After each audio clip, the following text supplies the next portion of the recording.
Okay, so welcome back. This is video number 2, and we are going to talk about researching profitable plugin ideas. So don't worry about anything else except for getting an idea of what's out there and different ideas that you could potentially create.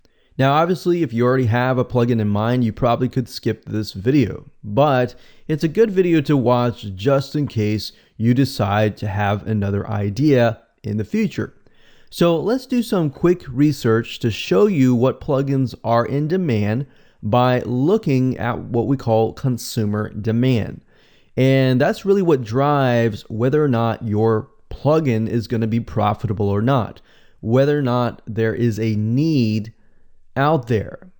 So there are two ways of doing this. Either there are many plugins out there already, and you can look at them and look what's wrong with them and see what people are saying and improve on that, which is actually the easiest way to go about doing this and can be very profitable. Or you can develop your brand new idea. Plugin doesn't exist or anything like that. But with that, it's a little bit more time to try to figure out consumer demand, but there are ways of going about doing that. So consumer demand is really, really important here. So I really want to drive that home. All great WordPress plugins are born out of problems that people are facing. So if this is a problem that you're facing, that's great. Then you can associate with that. You know exactly how that feels. If this is a problem that you do not face, but you can research it and figure out how people are feeling about it, what people are doing about it to solve that issue, and how your WordPress plugin can speed the process up, then that's a good thing as well. But you really want to get into the brain of the consumer. So let me go ahead and show you how to find consumer demand through the use of free keyword tools and how to start with Google and research from that point on. Now, before I jump in and start talking about consumer demand or anything like that, I want to talk briefly about what you should be looking for as you're looking for the consumer demand. Now, obviously, when it comes to any type of software or WordPress plugin, what you're trying to look for is you're trying to find some sort of tedious process that takes time, and it's a very manual process. So what I mean by that is something that somebody actually does either on their computer or wherever else, and it's just taking a lot of time.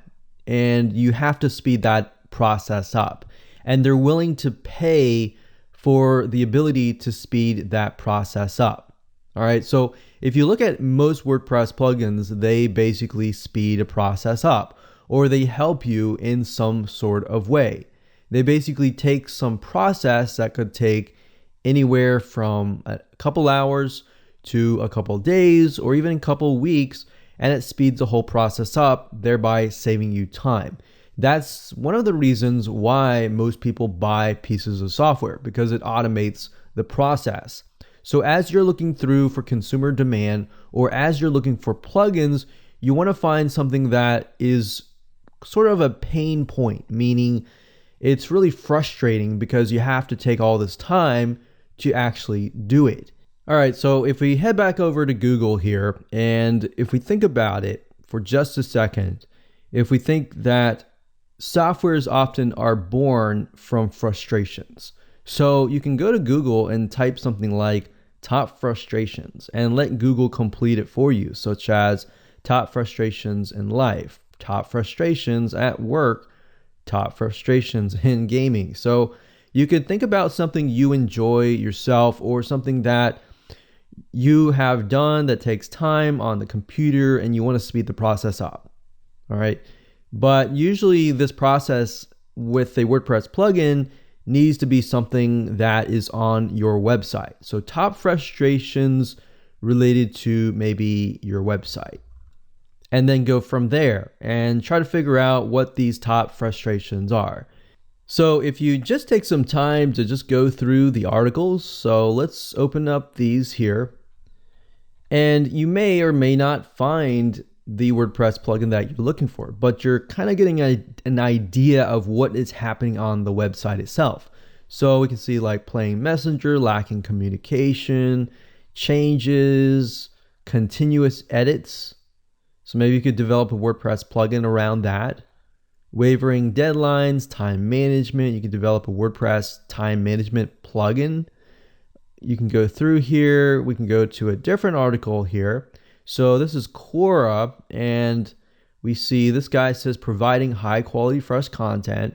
Maybe you could develop a plugin that pulls in YouTube videos or content curation to make it so it's easy for people to develop content. Or maybe you can develop something that allows them to create fresh articles really, really fast without plagiarizing, of course.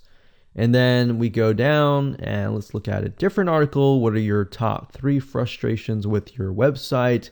Too much content that overwhelm the reader, user design and user experience, directing the user to the right content and workflow. So going through here, what you're looking for is a pattern. If you can see several people saying, I have problems because just finding fresh content is just a big roadblock in my life. If you see tons of people saying that, the next thing you want to do is you want to head on over to wordpress.org/plugins over here.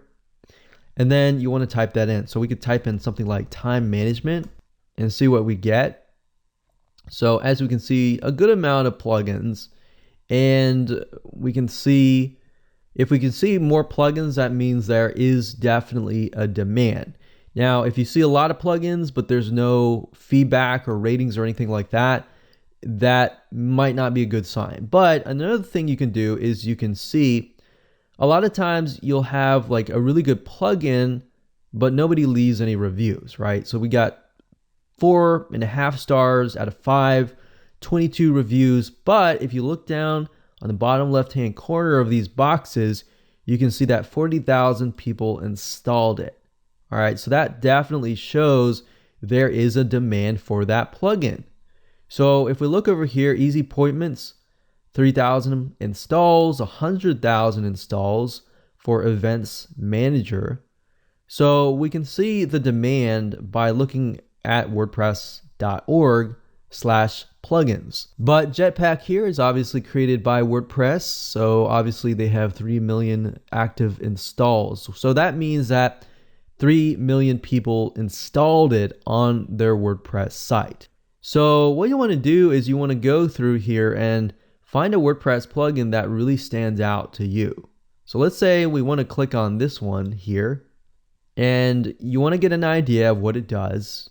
And then you want to take a look at the 1-star ratings. Why 1-star ratings? Because you want to find people's frustrations. You want to see if you can find a pattern. Now, if this WordPress plugin is really good and you're asking, how can I compete with these guys? Well, you can look at the 1-star ratings and see where this plugin falls short. If constantly people are saying this falls short because of this, and this, you can go out and create a WordPress plugin based on that particular shortcoming.